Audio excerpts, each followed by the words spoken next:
Welcome back to the deep dive. Today, we are tackling something, well, something huge. It's a structural shift in the U.S. that our sources are calling a tectonic event. It's definitely one of the highest stakes topics we've covered. Yeah. The sources you sent over are fascinating. They all point to this one core idea that the U.S. isn't just investing in tech anymore. No, it's much deeper than that. They're calling it a national OS rebinding. That's a great metaphor, really. It is. Think of it like taking this massive, clunky old supercomputer and just ripping out its operating system, and you replace it with one single, unified, custom-built OS. Right. One that fuses AI, semiconductors, and the defense industry into a single cohesive unit. Exactly. And our sources, they use this very specific analytical framework to look at it. Let's call it a global observation architecture. Its goal is really important. It's not about judging whether these policies are, good or bad. Right. It's not about the politics of it. Not at all. It's about objectively measuring the structure, the speed, and the gradient. How fast is this thing moving, and where's the pressure building up? So our mission today is to use that framework to figure out what this forced merger means for the whole global system, what the sources call the world membrane. And we have to be clear, this isn't just another industrial policy. This is being treated as a fundamental, system-altering geological change. The ground is literally shifting under our feet. Okay, so the sources break this down into 3 layers to make it easier to grasp. The NIOS framework. Right.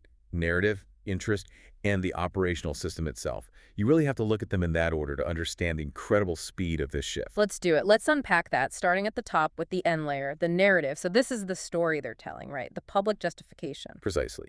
And on the surface, story is pretty straightforward. We need technical hegemony.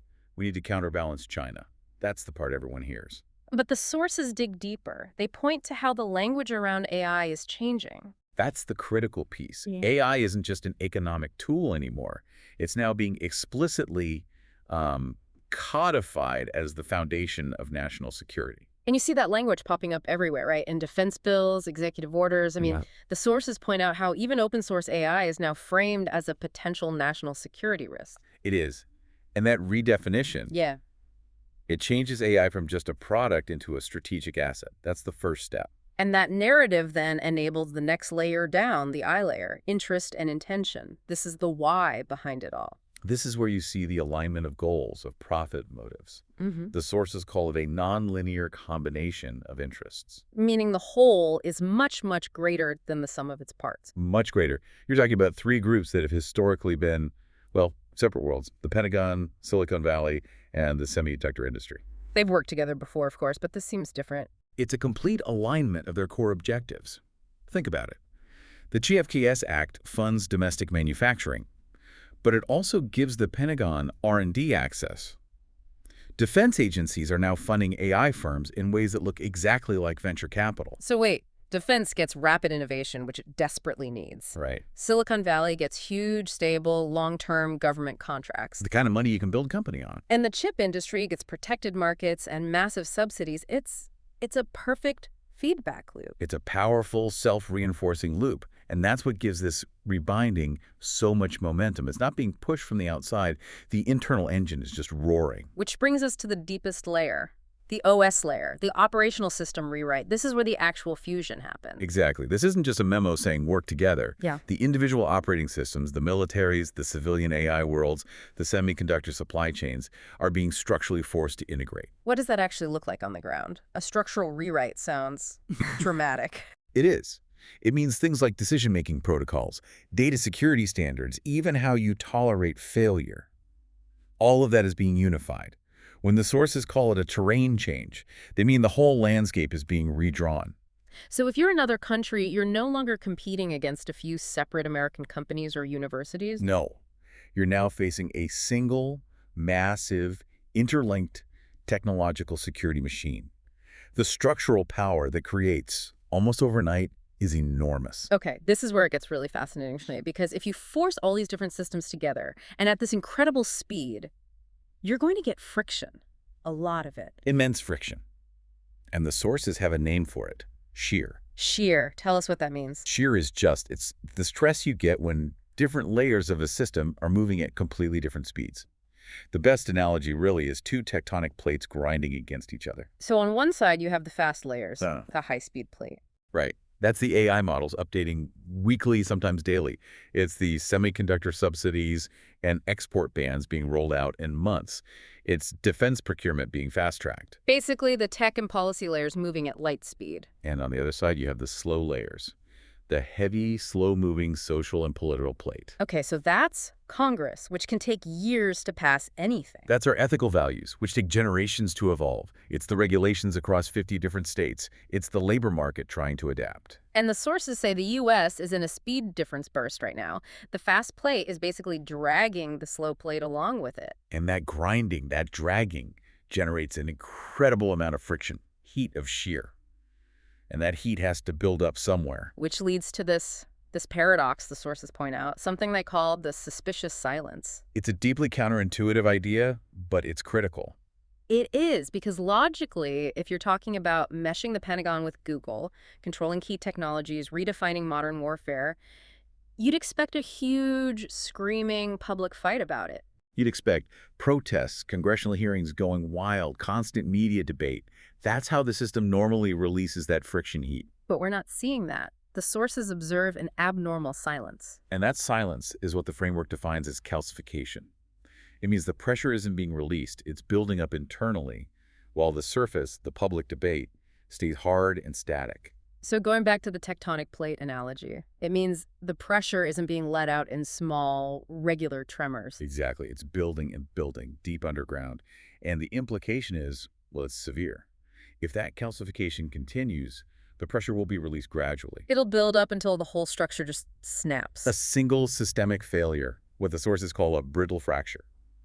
That's why the silence is actually more alarming than the noise would be. So what's the design flaw here? What is it about forcing these systems together that creates this risk? The sources call it the compatibility error. And the core conflict is just so fundamental.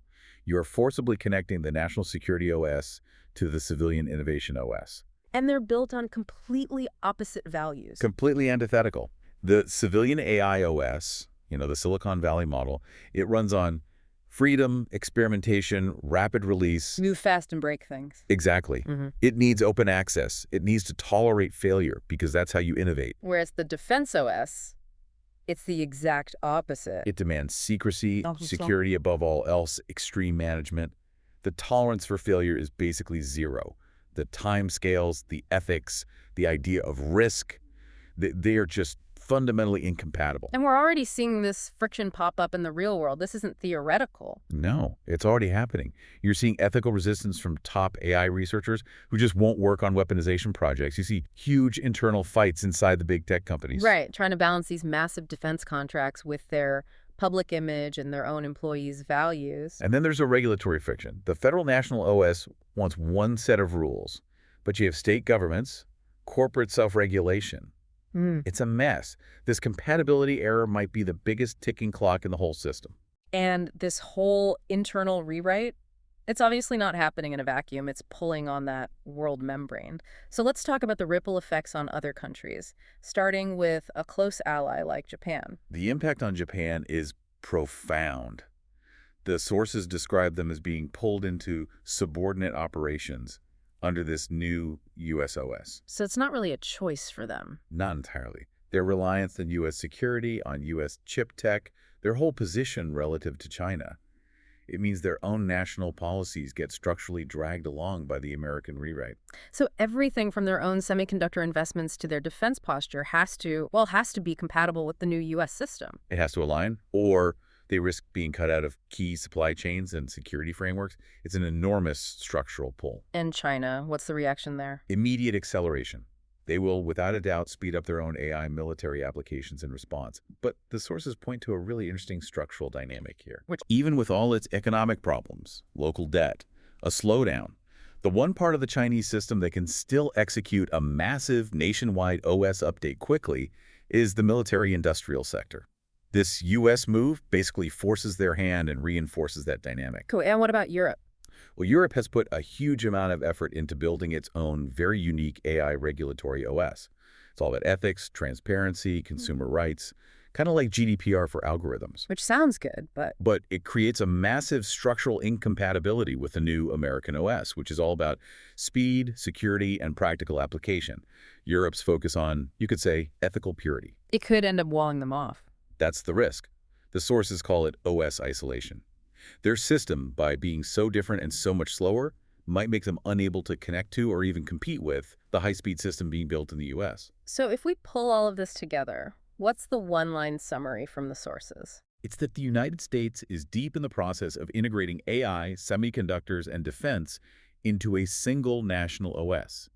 And this high-speed shift is now actively pulling the entire global membrane, forcing everyone else to adapt, comply, or risk being isolated. And the most critical takeaway, the thing to watch, is that the real heat from this friction, the shear, it hasn't really surfaced yet. That suspicious silence, the calcification, tells us the pressure is just building and building. Making this probably the single largest and most volatile structural change happening in the world today. It really leaves us with a provocative question, and this is for you to think about.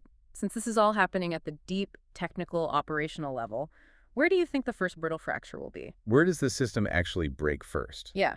Is it an ethical break? A mass walkout of AI engineers that forces a big tech company to pull out of a major defense project? Or is it a regulatory or legal break? A huge showdown between the federal government and maybe a state like California that refuses to comply with the new national rules. That's the question we're going to be tracking. And we'll definitely be diving deeper into how things like energy, China's economic response, and supply chains all plug into this massive OS rewrite. Thank you for joining us for this deep dive.